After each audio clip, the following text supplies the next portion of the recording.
കുഞ്ഞുങ്ങളുടെ കാഴ്ചശക്തി മെച്ചപ്പെടുത്താൻ സഹായിക്കുന്ന കിടിലൻ ഒരു പച്ചക്കറിയാണ് ക്യാരറ്റ് എന്ന് ഞാൻ പ്രത്യേകം പറയേണ്ടതില്ലല്ലോ അല്ലേ? കാഴ്ചശക്തി മാത്രമല്ല, കുഞ്ഞുങ്ങളുടെ ചർമ്മാരോഗ്യത്തിനും ഹൃദയാരോഗ്യത്തിനും രോഗപ്രതിരോധ ശേഷിക്കും ദഹനത്തിനും എല്ലാം സഹായിക്കുന്ന ഒന്നാണ് ക്യാരറ്റ്. ധാരാളം വൈറ്റമിൻസും ആൻറ്റി ഓക്സിഡൻസും പൊട്ടാസ്യവും ഫൈബറും ഒക്കെ അടങ്ങിയ ക്യാരറ്റ് കുഞ്ഞുങ്ങൾക്ക് മാത്രമല്ല മുതിർന്നവർക്കും ഭക്ഷണത്തിൽ ഉൾപ്പെടുത്തുന്നത് നന്നായിരിക്കും. സാധാരണ ക്യാരറ്റ് ആവിയിൽ വേവിച്ചുടച്ചാണ് കുഞ്ഞിന് കൊടുക്കാറുള്ളത്. ഒരു മാറ്റം അതാരാണ് ആഗ്രഹിക്കാത്തത്?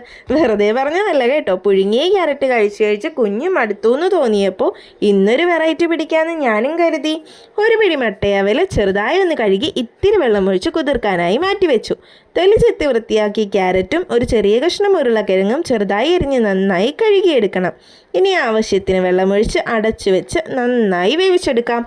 ഇതിലേക്ക് കുതിർത്ത് വെച്ച് അവൽ കൂടെ ഇട്ട് വേവിച്ചെടുക്കാം. ചൂടാറിയ ശേഷം നന്നായി അരച്ചെടുത്ത് കുഞ്ഞിന് കോരിക്കൊടുക്കാം. എപ്പോഴും ഒരേ രീതിയിൽ തന്നെ ഉണ്ടാക്കി കുഞ്ഞുങ്ങളെ വെറുപ്പിക്കാതെ ഇടയ്ക്കൊക്കെ ഇത്തിരി വ്യത്യസ്തമായിട്ടൊക്കെ ഉണ്ടാക്കി കൊടുക്കൂന്നേ. വീഡിയോ ഇഷ്ടമായാൽ ചാനൽ സബ്സ്ക്രൈബ് ചെയ്ത് സപ്പോർട്ട് ചെയ്യാൻ മറക്കല്ലേ കേട്ടോ.